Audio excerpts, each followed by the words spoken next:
12 traits de caractère chez le solitaire. Il existe deux types de solitaires. Ceux qui subissent une solitude imposée, c'est-à-dire les exclus de la société ou d'un groupe auquel ils étaient censés appartenir. Ces solitaires-là souffrent généralement de dépression et ce n'est pas l'objet de cette vidéo. Le deuxième type de solitaire est celui qui prend plaisir à la solitude. Ici, on parle de solitude par préférence.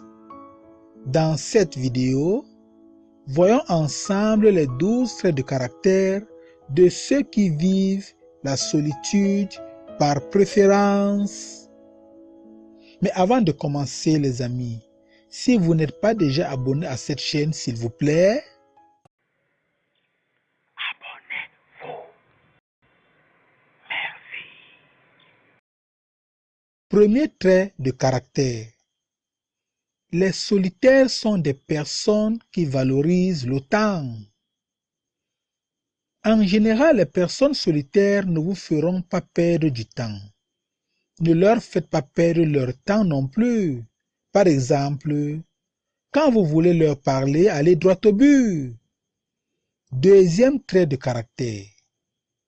Les solitaires sont des personnes avec une conscience de soi plus développée. Le fait de rester seul très souvent leur permet de bien se connaître eux-mêmes, mais aussi d'avoir une bonne connaissance de leur entourage.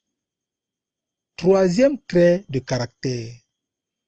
Les solitaires sont des personnes avec un esprit ouvert. La grande appréciation des moments de solitude par les solitaires fait croire à tort que les personnes solitaires sont bornées. Mais testez-les. Venez avec un nouveau projet et vous serez surpris par leur esprit ouvert. Quatrième trait de caractère. Les solitaires sont des personnes loyales. Ils ont peu d'amis, mais quiconque parvient à porter le titre d'ami aux yeux d'une personne solitaire sera très valorisé par celle-ci. Cinquième trait de caractère. Les solitaires sont des personnes empathiques. Même dans le malheur, ils trouveront toujours le bon côté de la chose. Et c'est ce bon côté-là qu'ils mettront toujours en avant. Sixième trait de caractère. Les solitaires sont des personnes qui tiennent à leur indépendance. L'indépendance est l'essence même de la solitude. Toute dépendance à quelqu'un, quel que soit le domaine, est une véritable souffrance pour la personne solitaire. Septième trait de caractère. Les solitaires sont des personnes très lucides. La lucidité peut être considérée comme une conséquence de la solitude.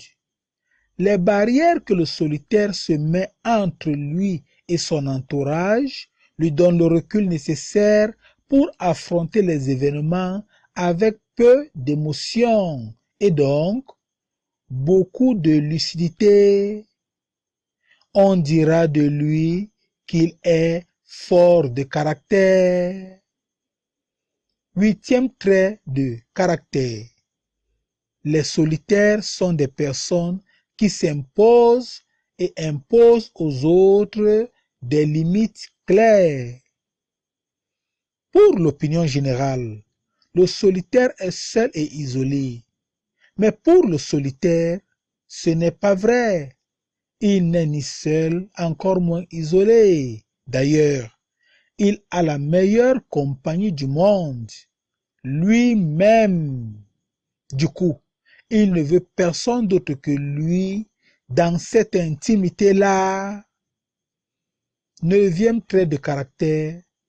Les solitaires sont des personnes conscientes de leurs forces et de leurs faiblesses. Ce trait de caractère met l'entourage du solitaire en déroute. En effet, le solitaire est conscient de ses faiblesses. Il sait qu'il doit s'améliorer. En même temps, il pense qu'il fait partie des plus forts. S'il n'est pas le plus fort. 10e trait de caractère, les solitaires sont des personnes qui font confiance à leur intuition. Lorsque la logique et le rationnel n'apportent pas les réponses aux questions qu'ils se posent, le solitaire n'hésite pas à faire confiance à son intuition. Malheureusement, parfois à tort. De toute manière, pour la personne solitaire, il lui faut toujours les réponses à ses questions. 11e trait de caractère, les solitaires sont des personnes pleines de compassion et de bonté. Exprimer l'amour, répandre l'amour est une nécessité pour une personne solitaire par préférence.